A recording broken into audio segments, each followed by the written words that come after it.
everybody. Just driving to work this morning, and it's my Monday commute.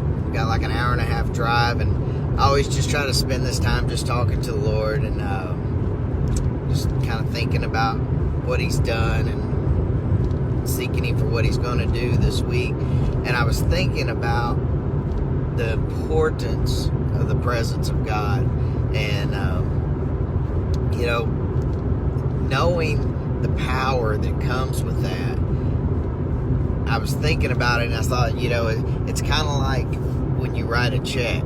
You don't write a check you don't write a big check unless you know how much money's in your account. If you do write a big check and don't know, there's a possibility you could overdraw. But with God, there's basically no bottom to His account, man. It's an endless account. And when we understand that, when we understand the power that has been deposited into our account because of what Jesus did, we won't be scared to write that big check. And I'm not talking about financially, like tithing or donating.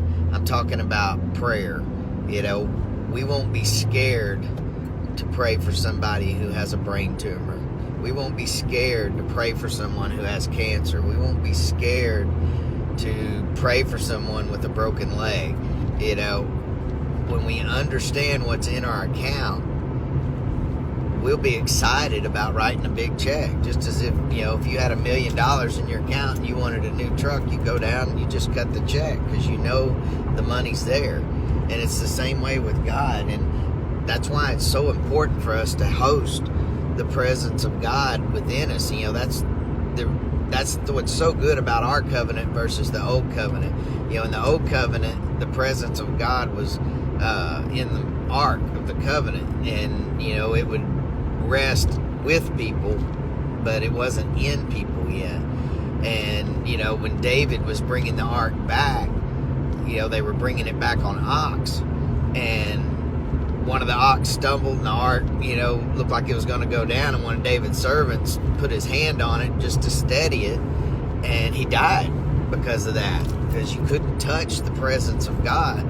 And so David got scared, and they left the ark with Obed-Edom in his house, and like a month or two later, maybe 3 months later, David started getting these reports about how much Obed-Edom was being blessed. I mean, God was blessing his socks off because the presence of God was with him. And so David sent back for the ark this time, and this time he inquired of the Lord and was shown that the ark is to rest on the shoulders of men and not on ox. And I just think that's such a cool thing, because that's what it was intended to do. And in the new covenant, that's what we have. We can have His presence rest upon us and in us versus on the shoulders, of animals. And so it's supposed to be for us. And I don't know. I just felt like sharing that today, that somebody needed to hear that.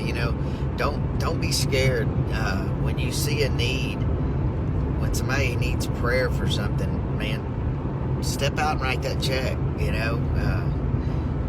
God will back it up, because He has an abundance of blessings, an abundance of healing, abundance of power that's ours. The Bible says the same Spirit that raised Christ from the dead lives in us, and that's pretty powerful, and it's awesome that He would trust us with such power. So I just hope that blesses you, and I hope you have a great week this week, and we'll see you Thursday night.